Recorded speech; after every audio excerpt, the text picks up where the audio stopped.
جب اللہ کے رسول نے اللہ کا پیغام دنیا کو سنایا کہ اللہ کے سوا کوئی عبادت کے قابل نہیں اور میں محمد اللہ کا رسول ہوں، تو مکے والے اللہ کے رسول کی توہین کرنے لگے۔ کوئی پتھر مارنے لگا، کوئی جادوگر کہنے لگا۔ اللہ کے رسول اللہ کے دین کے لیے ہر دکھ تکلیف برداشت کر کے دین کی تبلیغ کر ہی رہے تھے۔ ایک دن آپ نے دیکھا ایک بوڑھی عورت اپنے سر پہ بڑی مشکل سے سامان اٹھا کے مکے سے باہر جا رہی تھی۔ آپ صلی اللہ علیہ وآلہ وسلم اس بوڑھی عورت کے قریب گئے اور فرمانے لگے، اے عورت، یہ سامان تو بہت بھاری ہے اور تم بوڑھی ہو چکی ہو، اگر تمہیں اعتراض نہ ہو تو تمہارا سامان اٹھا کے تمہاری منزل تک پہنچاؤں۔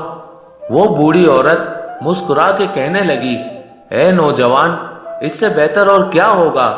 اللہ کے رسول اس بوڑھی کا سامان اپنے کندھوں پہ لیے اس کے ساتھ چل ہی رہے تھے کہ اتنے میں وہ عورت کہنے لگی، اے نوجوان، میں تمہیں بھی کہوں گی یہ شہر چھوڑ کے چلے جاؤ، کیونکہ یہاں کوئی جادوگر آیا ہے جس کا نام محمد ہے۔ وہ اپنے آپ کو نبی کہلواتا ہے اور ہمارے خداؤں کو جھوٹا کہتا ہے۔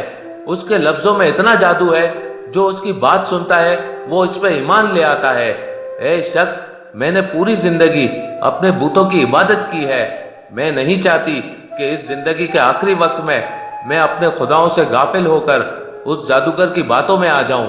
پورا رستہ وہ عورت اللہ کے رسول کی توہین کرتی رہی اور اللہ کے رسول حضرت محمد مصطفیٰ صلی اللہ علیہ وآلہ وسلم اس بوڑھی کا سامان اپنے کندھوں پہ لیے خاموشی سے سنتے رہے۔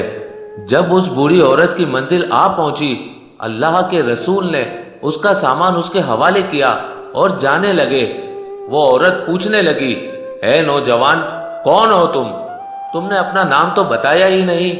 اللہ کے رسول نے فرمایا، پورا رستہ جس محمد کی تم توہین کر رہی تھی وہ محمد رسول اللہ میں ہوں۔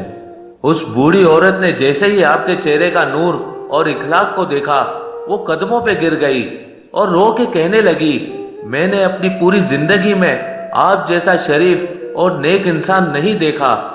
آپ کے چہرے کا نور بتاتا ہے، آپ کا اخلاق یہ گواہی دیتا ہے کہ آپ کبھی جھوٹ نہیں کہیں گے۔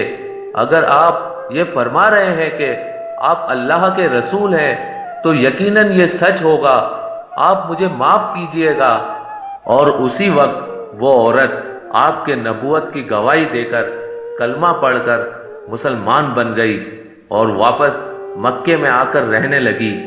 یہ ہے رسول اللہ کا اخلاق، یہ ہے آپ کی سیرت کہ دشمن بھی آپ کو دیکھ کر آپ کی نبوت، آپ کی صداقت اور آپ کی شرافت کی گواہی دینے لگتے تھے۔ اللہ پاک ہم سب مسلمانوں کو یہ ہدایت دے کہ ہم بھی اپنے اخلاق کو اتنا اچھا بنائیں کہ ہر غیر مسلم ہمارا اخلاق دیکھ کر مسلمان بن جائے، مسلمان بن جائے، مسلمان بن جائے۔